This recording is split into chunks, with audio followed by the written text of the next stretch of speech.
Hello there, welcome to Inkquiring Minds. My name is Doug and I'm back with another Pen Resurrection Sunday video. Today's dead fountain pen ready for resurrection is a 1947 Parker 51 Demi with a gold-filled cap and a black lucite body. It's in very nice shape with a very fetching top jewel. Very pearlescent. Sometimes these are dull, but this one's very pearlescent, very nice. Of course, Parker introduced the Parker 51 in 1941, and they didn't have any size options other than the standard size until 1947, when this pen was made. In late 1947, they came out with this Demi size, and the way they got the Demi size was they had the same size hood, the same size blind cap, but they shortened the barrel. And the cap is slightly shorter as well. So when the pen is posted, it's a little bit stubby looking, but nicely balanced in the hand. And then in 1948, they stopped making the Vacumatic and introduced the Aerometric. So this pen is from a very narrow timeline from 1947 to 1948.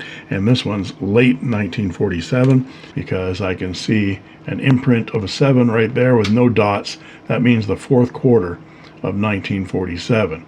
And of course it says Parker 51, made in the USA. There will be a date code on that nib as well. So let's take a look at this pen and see what it requires for coming back to life. First, let's check the Vacumatic pump, and it feels like it has some resistance to it, of course the spring, but it doesn't feel like there's any diaphragm attached to that. And this is an opaque lucite body. The Parker Vacumatics, which this pen eventually replaced, were made of celluloid, and this is made of PMMA or lucite. So we'll have to check out that vac pump. It probably needs a new sack. I'll put a new sack in it anyway. There's a little bit of a scratch right there going around. The hood seems to be in good shape. Lots of wear. No teeth marks or bite marks at all. The cap has no dents, and this is a transitional cap. In 1947, Parker was replacing the blue diamond clips with these newly redesigned Parker Aero clips. This Parker Aero was on the very first Vacumatics back in the early 1930s. And so they went back to it, only they elongated the clip and the arrow part here and put it on all the Parker 51s. But in 1947-48, some of these caps had the blue diamond clip and some of them had the new arrow clip. So this is a late 47 with the transitional arrow clip on it. And it has vertical stripes. And we see there's a slight blemish right there. I'm not sure whether that can be polished out or not. We'll see. So the first thing we want to do is put this pen and its parts in the ultrasonic bath of Pen Flush, which is 9 parts distilled water and 1 part ammonia, and let it agitate for a few minutes to jiggle out some of the old ink that might be in it. And then I'll heat this hood to see whether we can get that off, get the collector out, and get the nib out, and see the date code that should be on the bottom of that nib. Let's take a look at the nib here. It actually looks in very good shape. It's completely aligned. It looks like it's probably a fine, but we'll find out when we do a dip test. I put it in the Pen Flush for a few minutes, and then I tried pumping up some water, and it took up a little bit of water, but that was it. So that means that that's just remnants of a diaphragm in there. So we'll look to that in a minute. Let's see whether we can heat this hood off. Check it first. No. So this might take several minutes of heating. Of course, lucite has a higher melting temperature than celluloid. So you have to heat this for a while, but try not to heat it too much all at once because that might buckle and warp. And there we go. And you got the hood off. And not too much old ink, but that heat has to penetrate through that lucite to get at the adhesive and melt it a little bit. So let's see whether we can take this collector off. There we go. There's the breather tube. And let's also see if we can get this nib out of here. And there we go. There's the nib. RU, ruthenium, made in the USA, I can't see it, 1947. There we go. Let's try to get this feed out of here too. No, that's going to want to go in the bath a little bit more, so there's a little bit of ink still in that collector. And that clutch ring should come off. There we go. Don't want to lose that. And let's get our inspection camera out, go down the barrel, and see if there's any diaphragm in there. Give it a push a couple of times, and what do you know? It looks like it has a working diaphragm in there. I'm not sure. Now, if that diaphragm is in good shape, I should be able to get it out of there and reuse it. Hate to fix it if it doesn't need fixing, but I think I want to get that diaphragm out of there and inspect it. So when we put these things in the pen flush, we'll get some heat on this. We'll get my Vacumatic extractor tool out and try to get that pump out of that barrel. And here's my Parker Vacumatic extraction tool from the inky nib, and we put the collet on the back of the pen and then tighten that down on the tool, and then we see whether we can turn it without any heat to begin with. Nope. So we'll apply some heat. I think that might have done it. Yeah, I'm just going to turn it slowly so I don't twist the diaphragm right off. If it is in fact in good shape. Seems to be spinning. There we go. I'll try to push the rod the rest of the way out without damaging it with this rod. And there it goes. Feels like it's going to go through. Don't want to tear it. Yeah, it's still usable, but it's pretty old. And it feels a bit stiff. And generally, old and stiff isn't good. So I'm going to replace that diaphragm. It doesn't look like it was very big either. I think this was cut short. Let's get my tool out here, see how long it was. And of course, latex is sticky generally, so it's going to be difficult to do this. Get some talc out here and just put it on the end of my tool. Help it slide a little bit more. There we go. Yeah, this was cut very short. Look at that. So this is the mark where the length of the diaphragm should go. And so it's a good ½ an inch or more short, which makes the cuff very short. That's why it didn't take up much water at all. I thought there wasn't a diaphragm in there at all. There was, but it was too short. So we'll pull that out. There we go. And we'll have to drill that pellet out of that receptacle and put in a new diaphragm. And we have my tiny drill set from the land of tiny toys. And we'll pick out the stoutest one of the group. Put it in my Dremel tool with my magnifying eyes on, and we'll drill this out.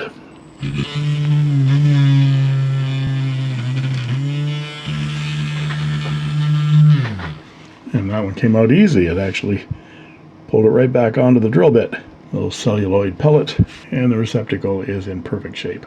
Now we have to clean up this barrel inside and out first before we can replace the diaphragm on that pump and insert it into the barrel. I'll run some pen flush through that and run my test tube brushes through the inside to clean out any old ink and stuck diaphragm pieces. Okay, I've cleaned out the barrel.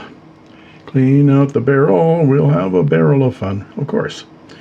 And I used my test tube cleaning brush and it cleaned up lickety split. So let's put a new diaphragm into this pump. This is a Deb sized diaphragm. They come in standard and Deb sizes. All Parker 51 Vacumatic pens take the Deb size Vacumatic diaphragm. The standard size is for the standard size Parker Vacumatics, not the Parker 51. So I have my pellet pusher tool, and we put it on the tool and we feel where that mark is right there. I'm just going to mark it with my ugly thumbnail, like that. and then we'll trim it off right at that point. And there we go. That's the proper length. Here's the length that someone cut it. You can see more than a ½ inch short. So now we can push that pellet into the pellet receptacle, and we get a little bit of a click, and there we go. It's in there tight. Now we have to put some talc on that latex so that it'll slide back onto itself. Much, much easier. And now, again, this sometimes takes half an hour, sometimes takes 5 minutes, sometimes takes 30 seconds. All depends on how it's feeling today.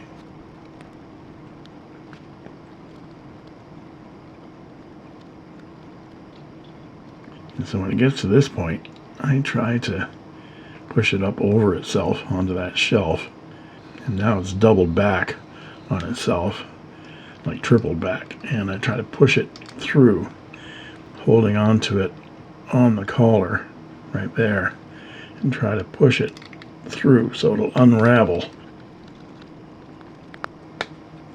There we go. Yeah, it's always slightly different, but it comes out looking the same. So that's the way it should look, and probably folded back on itself. This one was probably down to about there. So much better. It should take up a lot more of that barrel and suck up a lot more ink. Now the Demi is, of course, a shorter barrel, so it's not going to have as much ink. I generally get about 1.45, 1.46 milliliters of ink in a standard Parker 51. So I'm expecting maybe 1 milliliter of ink in this pen. We'll see. Now we want to put it into the barrel.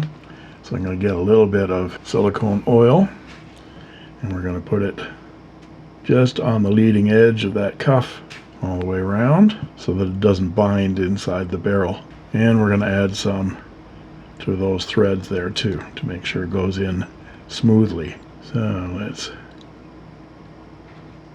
get that cuff inside, get it started, and get it turned.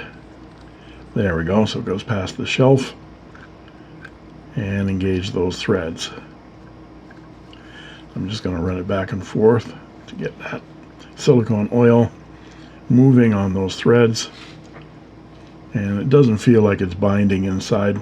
We don't want that diaphragm to twist in there. That's why all that oil. And we can put the tool back on, and we're just going to make it hand tight. You don't want to over torque that. You can break that lucite. And that feels like it's working. You can probably see it working inside there. Now let's polish up that nib. And there's the nib all polished up on my Dremel buffer tool. Beautiful gold. I love buffing up gold. 14 karat. And I got the feed out of the collector, and the collector looks pretty clean. And we can polish up that feed. It's ebonite. We can polish that up, the visible side, so it's nice and shiny. And there's the celluloid breather tube that goes into the feed. I've checked it to make sure it's clear, and that breather hole right there is clear. So I'll polish up that feed, and we'll put the nib and feed and collector assembly back together again. Okay, so here's the feed all polished up. Beautiful. Ebonite shines up so nicely. We put the breather tube, which is celluloid, back into the end of the feed. Make sure it's clear. Get our polished up nib and line it up with the feed. Some gripper material around it. I'm holding it from top and bottom. And we're going to put the large gap here to the small thin line on the collector, which is right there. There's a large channel right there and a thin channel. And the thin channel, according to popular wisdom, aligns with the bottom of the nib. So we'll just push that as far as it will go. There. Check the alignment. Looks good. And then we can put this back in the barrel. Now, that's going to be misaligned. And get out our hood, put our clutch ring back on, and then See how it comes out. Look at that. Wow. Almost. So I'm going to put my thumb right there, pointing to the end of the point of the hood. And we can see that it's just off by like a half a millimeter, if that. And I'm going to try to keep my thumb in that same position. And then I'm going to twist the whole collector just a tiny bit. And reinstall the hood. The hood is a single thread assembly. So when I tighten it right down, it's still off by a fraction. Do it one more time here. This time I think I'm close. I'm going to put some silicone grease on these threads right here. I'm not going to shellac this section down. Many people do, but I think that if you want to maintain your Parker 51 over the years, you'll want to take this hood off and clean out the collector, especially when you're switching inks. Run that back and forth a few times. Get that silicone grease moving. And as long as you have some silicone grease, and there, it's perfect. It is absolutely perfect. As long as you have some silicone grease on those threads, wait a minute, it still needs to go around a little bit. There we go. So as long as you have some silicone grease on those threads, it's not going to leak. And then you can remove this hood whenever you decide to clean out the pen, which should be regularly, especially if you're changing inks. So there we go. Now let's check to see what the weight of this pen is. 8.7, let's say. Pressed hair. Take the blind cap off, and we're going to fill it with some Watermans. We should hear bubbles. I'm going to pump it 1, 2, 3, 4, 5, 6 times until I stop hearing bubbles. And if you want to see how that diaphragm Vacumatic works inside the pen, you can take a look at this video right up here where I show how it works in a demonstrator Parker 51. And you can see how that siphon tube siphons up more ink with each pump until it gets to the top of the siphon tube. Wow. I'm surprised because with the shorter barrel I fully expected to get less ink, but I got 1.48 milliliters of ink in this tiny pen. Isn't that amazing? Now we have to do a writing sample with that nib. So let's see what we have here. We have a 1947 Parker 51 Demi, and this is a fine 14 karat gold nib. And I'm getting some scratch in this direction. I'm sure this is either 0.4 to 0.5, probably 4 millimeters. But I'm going to have to, let's put my digital microscope on this. And I'm going to take a picture of the nib from the end. And so I might have to do some smoothing on that nib. So he seems to have a rough edge. The nib tines seem perfectly aligned, but it's going to need some smoothing. So I got 3 grades of micro mesh, 6,000, 8,000, and 12,000. And we're going to go from the 6,000, which is for a nib relatively coarse, and we're going to smooth out this nib. I've double checked it to make sure those tines are absolutely aligned. If you try doing this with a nib that is misaligned, that the tines are like that or like that, then you're going to permanently damage probably that nib. So I'm going to add a little bit of water here, and we're going to do our north, south, east, west, all points of the compass 8 times, circles to the left, circles to the right, figure 8s, and figure 8s 8 times each. 2, 3, 4, 5, 6, 7, 8. Then I'm going to repeat that with 8,000. I'm just using the thinnest gapping tool I've got, which is 0.051 millimeters. And I'm just going to go between the tines just to clean out that gap, because when you go like that on the micro mesh, it fills the gap in the tines with all kinds of guck. And we'll finish off with the 12,000. Okay, I'm just going to charge the nib a little bit, run some ink through it to clear out that gap. Oh, that's now brilliant. Wow, that's amazing. What a difference. This was scratchy and unpleasant, and now it's writing like a dream. No pressure whatsoever, just like a feather touch. Gotta roll it around the right direction. One of the complaints that people have about the 51 is you can't see your nib, so you don't know whether you're writing with it at the right angle. They fixed that with the new model Parker 61 by putting a little arrow down the hood that pointed to your nib. Unfortunately, those little arrows kept falling out on the Parker 61, but you get used to it after a while. Now what we have to do is polish up that hood and barrel. So I'm going to leave the blind cap on when I polish this up, but I am going to take all the ink out of this, rinse it all out, take that nib and collector assembly out while I polish that hood. So now we're in polish mode, and I've got my nib feed and collector set aside along with the clutch ring. When I'm finished polishing the cap and the barrel and the section, we're going to remove the hood and polish it separately, and then we'll do the barrel. I'll do that by going through the micromesh from 1500 grit down to 12,000 grit. If the 1500 right here doesn't get that scratch out right there, I'll go to 400 grit flexible sandpaper and just sand out that little score right there, but everything else looks pretty good. But for the cap, let's take a look at it. It's a fine line gold filled cap, so we can polish this with my buffing wheel on my Dremel. See, it says Parker on the front, 1/8 14 karat gold filled, made in the USA on the back. And again, that beautiful, I don't think I've ever seen a more lovely top jewel on a Parker 51 before. So that's what it looks like.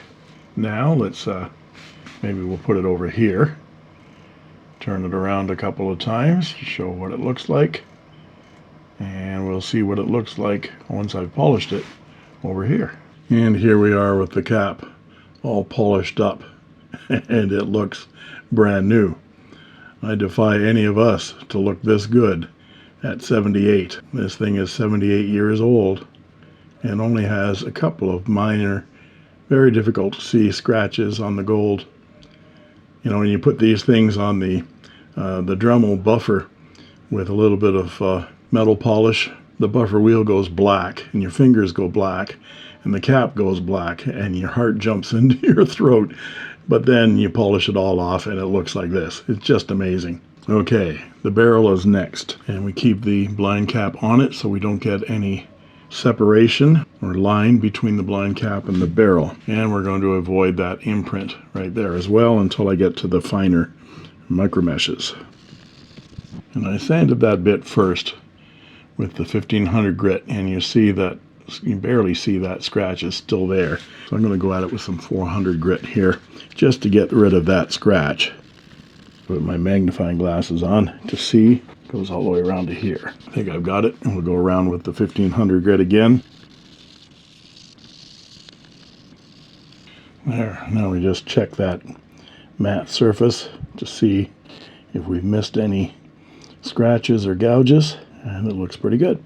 We'll go through the rest of the micromesh and then finish up with some polishing compound on the buffer wheel. And there we have the barrel all shiny and new, and the imprint is still there.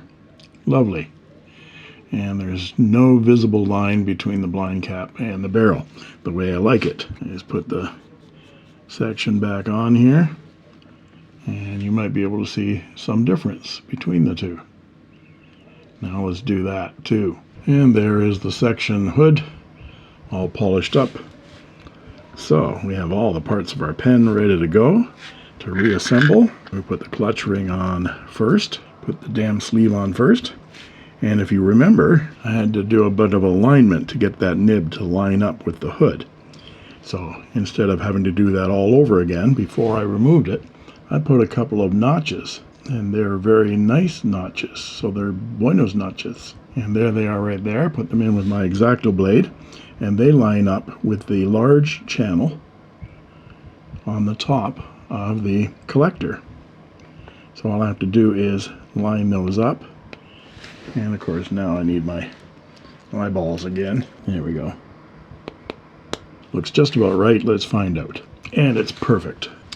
All we have to do is put the cap back on, give it a final buff, and we have one beautiful restored fountain pen. Isn't that gorgeous? So I'm going to fill this with ink again, and I'll come back with my thoughts about this resurrection. Isn't it a beauty? So what are my thoughts about this resurrection? Well, I'm really pleased with this one. There were no major issues, and it polished up better than I could have imagined. It's just glorious. And this is a lovely little pen. Give you an idea here, it is 123 millimeters long when capped. So it's a small pen. It posts beautifully and nicely balanced in the hand, and it draws a very, very nice, fine, wet line. One of the things that surprised me about this resurrection was that it felt like there was no diaphragm in there, but then when I tried it with some water, it sucked up a little water and showed a few bubbles and things like that, so I thought maybe there is a diaphragm in there after all. And when I put my inspection camera in, it showed that it was a working diaphragm, but it just didn't suck up much ink. And upon further investigation, I found that the diaphragm that was put into this pen was cut about 5/8 of an inch short, something like that, making it very, very inefficient. Now it takes up a whopping 1.4 milliliters of ink. I'm really surprised. I thought that smaller barrel of the Demi-sized Parker 51 wouldn't take up as much ink as a regular standard model. And this is a relatively rare pen. Considering Parker 51s were made by the millions, this pen model in this configuration was only made for a year and a half, something like that, before it was replaced with the Vacumatic. It came out in 1947 as the Demi-sized Vacumatic, and they only made it until 1948. And this gold cap is really, really nice with the vertical lines. You didn't see this style of cap that often, and some of these had the split arrow clip, and some of them had the new Parker arrow clip. So this is a transitional cap on a Demi-sized Vacumatic Parker 51, and it has one of the most beautiful top jewels I've ever seen on a Parker 51. The nib was rather scratchy, but I was able to polish it out, and now it writes beautifully wet and smooth. So I'm very happy about all aspects of this restoration. If you're interested in purchasing this pen, I'm selling it for $150 US plus shipping. Just drop me an email at inkquiringminds@gmail.com with your name and your address, and I'll get you a shipping quote. Shipping to North America currently is around $10 US. And there you have it. If you like this video, please like and subscribe, and don't forget to ring that bell to get instant notifications whenever a new video is posted. And you can join as a member of my channel for only 99 cents a month, and I guarantee I'll answer your comments in the comment section, and you'll get cool emojis, badges, sneak peek unboxing videos, as well as instant access to my videos the moment I post them. So you get a leg up on the competition if you're interested in purchasing these pens. And that just leaves it for me to say, thank you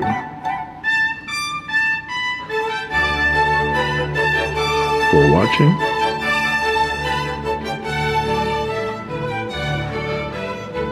And that's all she wrote. I made this.